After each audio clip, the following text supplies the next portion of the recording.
오늘 본문을 통하여서 아브라함, 모세, 여호수아라는 제목으로 함께 하나님의 말씀을 상고해 보기를 원합니다. 믿음이란 뭘까요? 믿음이 뭘까요? 우리 국어 사전을 보게 되면 믿음에 대해서 이렇게 설명하고 있어요. 어떤 사실이나 사람을 믿는 믿음. 근데 사실 우리가 말하는 기독교, 하나님을 믿는 믿음을 우리는 사실이라고 생각하는데 저 외부의 사람들은 사실이라고 보지 않잖아요. 그죠? 그러니까 어떻게 보면 이러한 표현으로는 우리의 믿음을 좀 설명하기가 부족하지 않을까 그래요. 근데 이 믿음이라는 용어가 우리 철학에서도 사용이 되어지는데 인식론, 그러니까 우리가 어떤 사물이나 사건을 어떻게 받아들일 거냐, 어떻게 느낄 거냐 하는 인식론에 관하여서 이런 믿음이라고 하는 용어가 사용되어지는데요. 거기에 설명을 보면 이렇게 되어 있어요. 사실적으로 확실한 경험적 증거의 존재의 유무와는 상관없이, 그죠? 그러니까 이것이 객관적으로, 과학적으로 그 존재가 증명되는 것이 아니라 증명되지 않을지라도 내가 이것을 피라고 믿는 것을 의미한다. 그러니까 이 피라고 하는 것은 뭐 내가 얘기를 하면 하나님이라는 것을 믿는다. 이것은 내가 저 사람이 나를 사랑한다고 믿는다. 이런 거죠. 사랑이라는 게 사실 우리가 보여지지가 않잖아요. 근데 그것을 증명하라 그러면 증명할 수 없어요. 그래서 요즘 젊은 친구들은 자꾸 그 명품을 가지고 증명하라 그러는데 절대 명품 가지고 증명을 한다면 그거밖에 안 되는 사람인 거죠. 자기 자신을 다 줄 수 있는 것이 진짜 더 큰 사랑이잖아요. 근데 이렇게 그러한 어떤 증명할 수 없는 것이지만 내가 그것이 분명히 존재한다고 사실이다라고 믿는 것을 의미한다는 것입니다. 어떤 것이 참이라고 생각되는 심적 표상이나 태도를 말한다. 이렇게 있어요. 즉 어떤 것이 진실이라고 생각하는 나의 마음의 움직임 혹은 내가 살아가는 삶의 태도를 의미한다라고 이렇게 설명을 합니다. 사실 여러분, 만일 어떤 것이 증명 가능하다고 한다면 그것은 믿음이 아닙니다. 그것은 이미 과학이죠. 과학의 대상이에요. 그죠? 여러분들 통장에 내가 저금을 해서 한 3년 동안 열심히 저축을 해서 한 돈 1,000만 원을 모았어요. 내가 통장에 1,000만 원이 찍힌 걸 가지고 내가 그걸 믿습니까? 믿는 게 아니라 이건 사실이에요. 그죠? 언제든지 내가 도장 들고 가서 인출할 수 있는 그런 사실이란 거예요. 이건 사실이지 믿음의 대상이 아니라는 거예요. 여러분들이 여러분들의 부모님이 여러분들을 낳았다라고 하는 것은 우리가 실제적으로 유전자 검사를 해보진 않았지만 유전자 검사를 해보면 당연히 사실인 거예요. 그죠? 그래서 어떤 것이 증명이 된다라고 한다면 그것은 믿음의 대상이 아니라 과학의 대상이라는 겁니다. 하지만 증명되지 않더라도 그것이 사실이라고 믿는 것이 바로 믿음인 것입니다. 하나님의 존재에 대하여 예수 그리스도의 부활에 관하여 사람들이 우리에게 증명하라고 요구하는데요. 그것은 하나님의 존재를 예수님의 부활에 관하여서 이것을 과학적 실험으로 우리들에게 입증해 보라는 겁니다. 사실 여러분 우리가 진화론을 학교에서 가르치잖아요. 근데 진화론을 여러분들이 다 과학이라고 믿죠. 근데 과학이 아닙니다. 그것도 믿음이에요. 왜냐? 만일에 진화론이 과학이 되려고 한다면 어떠한 특정한 조건 하에서 실험으로 입증이 되어야지 돼요. 근데 입증할 수 없어요. 그래서 과학도 진화론도 어차피 그것도 믿음이라는 겁니다. 그래서 미국 같은 경우는 여러분 어때요? 창조론과 진화론을 같이 가르치죠. 왜? 둘 다 어차피 그것은 믿음의 대상이지 믿음의 영역이지 과학의 영역이 아니라는 겁니다. 그런데 그들은 우리들에게, 세상의 사람들은 우리들에게 하나님의 존재에 대하여서 증명하라고 요구한다면 그것은 더 이상 하나님이 아닌 그냥 우리의 인식의 하나의 대상으로 전락하는 것에 불과하다는 겁니다. 과학은 학문의 영역으로서 그것을 초월하는, 그 과학을 초월하는, 인간의 사고를 초월하는 하나님을 실험의 대상으로 삼을 수도 없고 그것을 증명할 수도 없습니다. 그렇기에 하나님의 존재를 사람들은 막연한 추론을 통해서 증명하려고 하고 또 그렇게 노력을 합니다. 야, 봐라, 이 우주 만물을 보면 이 우주 만물을 누가 안 만들었다고, 누군가가 만들지 않았으면 이게 어디서 나왔겠냐, 그죠? 이게 하나님을 믿지는 않지만 어떤 신적인 존재를 믿는 사람들의 어떤 막연한 추론이에요. 하나님에 대해서 말하지 않는데 그냥 야, 봐봐봐, 우리가 어떤 물건을 만들 때는 그 분명히 만든 사람이 있잖아. 이 우주 만물이 이렇게 있다는 건 분명히 이 우주 만물을 만든 누군가가 있을 거야. 뭐 그것이 하나님일 거야. 이렇게 하는 건 여러분 어때요? 그냥 하나하나 이렇게 추론해 나가는 것에 불과한다는 겁니다. 그건 성경에서 말하고 있는 믿음이 아니에요. 설명이 아니라는 겁니다. 우리는 이러한 태도에서 벗어나 하나님께서 우리에게 주신 성경, 즉 하나님의 자기 계신 성경을 통하여 하나님이 증명되거나, 즉 이 시간에 이 땅에 과학이나 논리로 증명되거나 설명되지는 않을지라도 하나님께서 우리들에게 주신 이 성경을 통하여 하나님의 존재를 믿는 것, 예수 그리스도께서 나를 위하여 십자가에 달려 돌아가신 것, 그분을 믿음으로 내가 나의 모든 죄를 용서받고 구원받게 된 것을 믿는 것이 우리들이다라고 하는 겁니다. 그렇기 때문에 누가 우리의 믿음에 대하여 비난하고 조롱하고 또 우리들을 핍박한다 할지라도 여러분, 우리는 그들의 조롱이나 비난에 상관없이 우리는 하나님을 믿는 겁니다. 그게 믿음이에요. 그게 믿음이에요. 누가 뭐라 그래도, 누가 어떤 우리를 시험한다 할지라도, 그죠? 그걸 믿는 거예요. 사단이 예수님이 40일 동안 광야에서 금식하셨을 때 여러 가지로 시험하잖아요. 이렇게 해봐라, 이렇게 해봐라. 그거 안 해도 나는 하나님을 믿는 거예요. 이게 믿음이라는 거죠. 여러분, 그러니까 여러분의 믿음을 누군가에게 증명하거나 설명하라고 애쓰지 마세요. 어차피 안 돼요. 안 믿는 사람은 안 믿어요. 하나님이 그 마음속에서 역사하지 않는 한 안 믿어요. 물론 우리가 전하는 것, 예수를 믿으세요라고 전하는 것과 예수님은 이러이러한 분이기 때문에 분명히 계셔라고 증명하는 것과는 달라요. 예수님을 전하는 건 해야 돼요. 근데 전했는데 이 사람이 야, 예수님에 대해서 증명해봐 이랬을 때 우리가 그것에 대해서 증명하라고 애를 쓸 건 아니라는 거죠. 성령 하나님께 맡기는 거예요. 맡기는 거예요. 그럼 우리는 뭘 해야 되냐? 단지 내가 믿고 있다는 것을 보여주면 돼요. 그죠? 증명할 수는 없지만 내가 믿는 거야. 내가 하나님 때문에 당신한테 내가 이렇게 희생하고, 내가 하나님 때문에 예수 그리스도의 사랑으로 내가 너를 섬기고, 도저히 용서할 수 없지만 내가 너를 용서해주고, 내가 너를 이해할 수 없는 그 삶이지만 내가 너를 존중해주고 인정해줄게. 이게 내가 마음이 넓어서가 아니라 내가 믿는 하나님께서 나에게 그렇게 살라고 명령하셨기 때문에 나는 너에게 그렇게 너를 섬기고 존중하고 인정하고 사랑하며 나아갈게. 그게 보여주는 거예요. 그게 우리가 증인이 되는 삶이에요. 하나님을 증명할 수는 없어요. 그러나 내가 하나님을 믿는다라고 하는 것을, 내 믿음의 대상은 하나님이라고 하는 것을 증거할 수는 있다라고 하는 겁니다. 이 믿음을 나타내는 삶을 살았던 것이 오늘 본문에서 말씀하고 있는 바로 이 선진들입니다. 그들의 믿음에 대하여 오늘 본문의 1절은 이렇게 말씀합니다.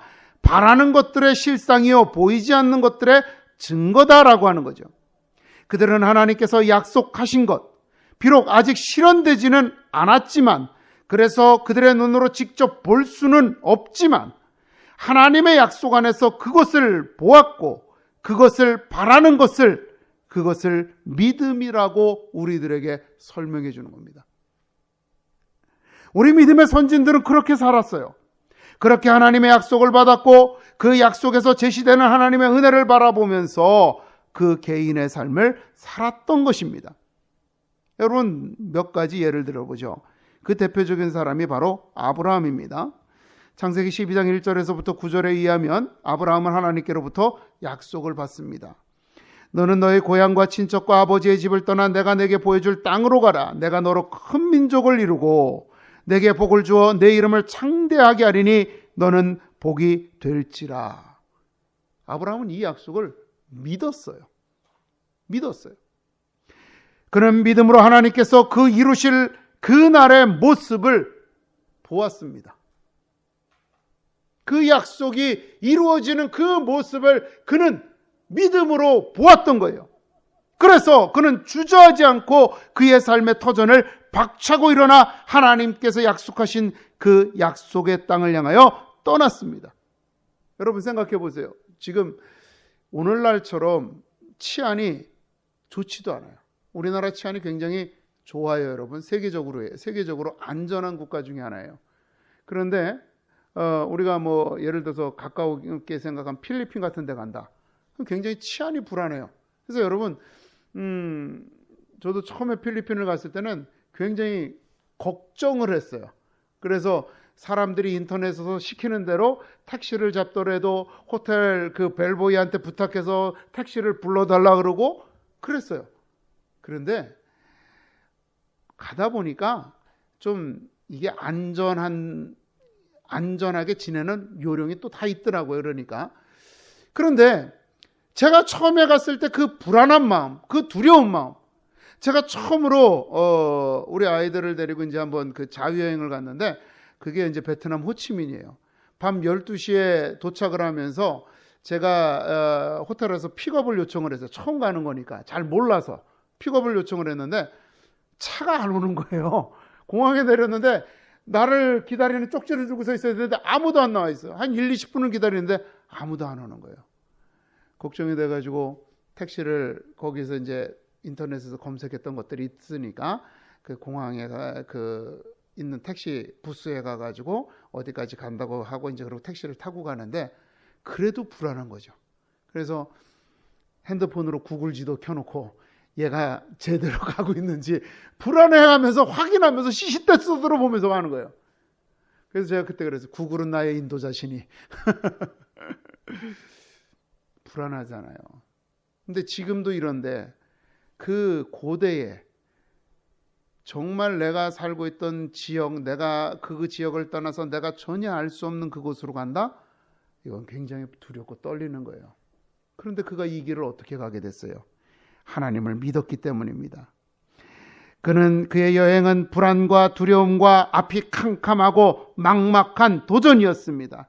그러나 그는 누구도 볼 수 없었고 들을 수도 없었던 그 하나님을 보았고 그 음성을 들었기에 믿음으로 그 모든 것을 이겨내고 그는 일어나 그 약속의 땅을 향해서 걸어갔던 것입니다. 여러분, 이러한 믿음은 단순히 개인적인 것에 국한되지 않습니다. 아브라함에게 약속하신 것처럼 그의 후손들이 민족이 되었을 때에 하나님께서는 그 민족에게 약속의 실현을 다시 한번 약속하십니다. 그것이 바로 모세를 부르시는 것입니다. 하나님께서는 모세에게 자신을 아브라함과 이삭과 야곱의 하나님으로 소개하십니다. 그리고 그들에게 아브라함에게 주셨던 그 약속을 상기시키면서 이제 가라, 이스라엘 자손의 부르짖음이 내게 달하고 애굽 사람들이 그들을 괴롭히는 학대도 내가 보았으니 이제 내가 너를 바로에게 보내어 너에게 내 백성 이스라엘 자손을 애굽에서 인도하여 내게 하리라라고 말씀하십니다. 모세는 이 하나님의 약속을 이스라엘 백성들 앞에서 선포하여야 했습니다. 그래도 이것도 두려운 일이지만 그래도 하나님께서 이스라엘 백성들에게 당신을 어떻게 설명해야 될지 말씀해 주셔서 또 이스라엘 백성들은 하나님을 알고 있기에 이것은 그렇게 크게 걱정할 일은 아니었습니다. 그러나 그게 더 큰 두려움이 있는데 그건 뭐냐? 이방인임과 동시에 그들의 지배자인 바로에게도 이 사실을 선포하는 것입니다. 근데 그 바로 앞에 어떻게 나가요? 지팡이 하나 들고 나가는 거예요. 그죠? 예전에 왕을 만나려고 하면 정말 왕에게 부탁하려고 하고 간청하려고 하면 진짜 금은 보화 같은 걸 다 싸가지고 그 사람의 마음에 선물을 주면서 그 마음을 녹이고 그리고 자기 간청을 하는 거예요. 근데 모세는 지팡이 하나만 가지고 나가는 거예요. 그리고 그 지팡이 하나만을 들고 하나님의 명령에 따라서 10가지의 재앙을 선포하게 됩니다. 여러분 생각해 보세요. 내가 만일 그렇게 선포했는데 이루어지지 않는다면, 그죠? 이루어지지 않는다면 도저히 그 하나님께서 선포하라고 명령하신 그 재앙은 우리가 도저히 상상할 수 없는, 인간의 힘으로는 도저히 어떻게 해결할 수도 일으킬 수도 없는 그러한 일들이에요. 그런데 그것을 내가 선포했는데 만일에 이루어지지 않는다. 그럼 어떻게 돼요? 내가 조롱거리가 되는 것은 둘째치고 바로한테 잡혀서 죽을 수도 있는 거예요. 그죠? 그리고 굉장히 위험한 도전이에요. 그러나 모세는 하나님을 만났기에, 그분께 직접 명령을 받았기에 하나님을 알지 못하는 바로 앞에, 도저히 그 사실을 믿을 수 없는 바로 앞에 나아가서 당당하게 하나님의 말씀을 대언하였던 것입니다. 그러한 모세를 통하여 그 약속의 실현을 이스라엘 백성들은 믿었기에 모세를 따라서 가나안 땅을 향하여 애굽을 떠나 광야로 들어갔던 것입니다. 비록 그들이 고된 노역으로 하루하루를 힘들게 살던 곳이지만 그래도 여러분 잠잘 곳이 있고 먹을 것이 있고 그들이 일할 수 있는 곳이 있었기에 그들은 비록 애굽에서 노예의 삶이었지만 그래도 먹고 사는 문제는 걱정 없이, 그러니까 이게 뭐 풍족하게 살았다는 것이 아니라 그래도 내 생계를 유지하는 데는 정말 어떻게 살까라고 하는 고민은 없이 그래도 먹을 것은 먹고 잘 것은 자고 그러면서 살던 곳이란 말이에요. 그러니 여러분 어때요? 그들은 비록 그렇게 잘 곳과 먹을 곳과 일할 곳이 있는 곳이었기 때문에 그들은 그 애굽의 그 집은, 그 일터는 그들의 삶의 터지는 그 속에서도 나름대로 조금씩 아주 개인적으로 다 각자가 작은 희망을 가지고 살던, 그래도 희망의 땅이었던 거죠. 지금 우리가 북한을 생각해 보면 북한이 우리가 생각해 보기에는 정말 우리는 단 한순간도 못 살고 자살할 것 같잖아요. 그런데 그 속에서 사는 사람들은 그 공산당의 폭정 아래, 또 김정은의 폭정 아래 살면서도 그래도 뭔가 희망을 하나씩 가지고 사는 거죠. 그죠? 그런 마음인 거예요. 그래서 그 북한의 주민들이 모두 한꺼번에 탈북하지 못하는 이유가 뭐예요? 그래도 여기에 내가 조금이라도 미련이 있고 희망이 있다라고 보는 사람들이 더 많기 때문인 거죠. 그것까지 꺼지게 되면 아마 폭동이 일어나도 벌써 10번은 일어났을 거예요. 그렇게 노예의 삶을 살던 곳이었지만 그래도 그들에게는 희망의 땅이었고 그들의 쉼터였고 그들의 가정이었습니다. 그런데 이제 잘 곳과 먹을 것과 일할 것이 없는 광야로 그들은 하나님의 약속을 믿고 들어갔습니다. 아직 실현되지 않은 것이지만 모세를 통하여 선포된 그 하나님의 약속을 믿음으로써 그들은 기꺼이 광야로 들어갔던 것입니다. 여러분, 이처럼 하나님의 약속을 믿고 따르는 이들에게 필요한 것이 담대함입니다.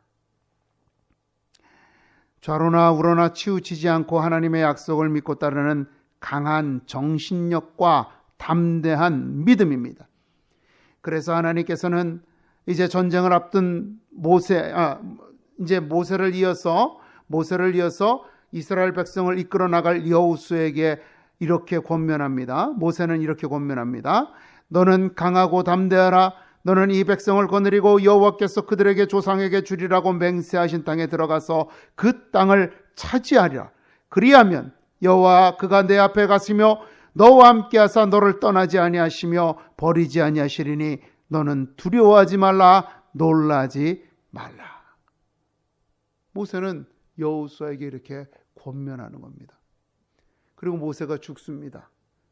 정말 그래도 모세가 있을 때는 그나마라도 뭔가 의지할 때가 있었잖아요. 근데 모세가 죽고 나니까 사실 또 막막하죠. 그런 여호수아에게 하나님이 찾아오셔서 또 말씀하세요.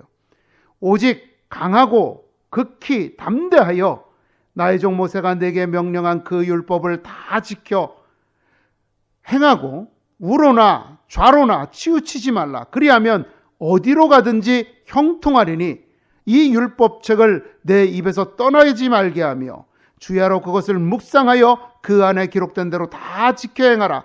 그리하면 내 길이 평탄하게 될 것이며 내가 형통하리라. 내가 내게 명령한 것이 아니냐. 강하고 담대하라. 두려워하지 말며 놀라지 말라. 내가 어디로 가든지 내 하나님 여호와가 너와 함께 하느니라. 여러분, 사실 이 여호수아가 이게 굉장히 여러분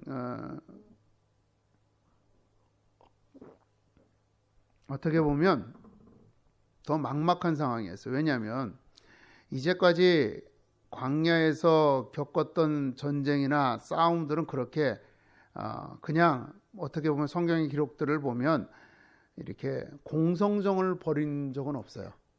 그죠? 그런데 가나안 땅에 들어가면 제일 먼저 부딪히는 게 뭐예요? 여리고 성이잖아요.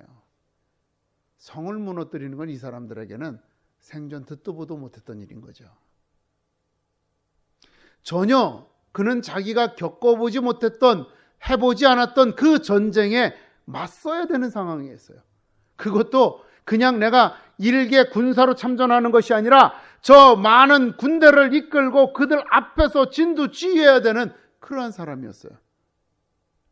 이게 리더라는 사람의 막중함, 그것도 이게 뭔가 이렇게 보장되어 있는 길을 가는 것이 아니라 뭔가 새로운 일들을 시도하면서 나아갈 때 그 리더라는 사람의 그 심리적인 부담감은 이루 말할 수 없는 거예요.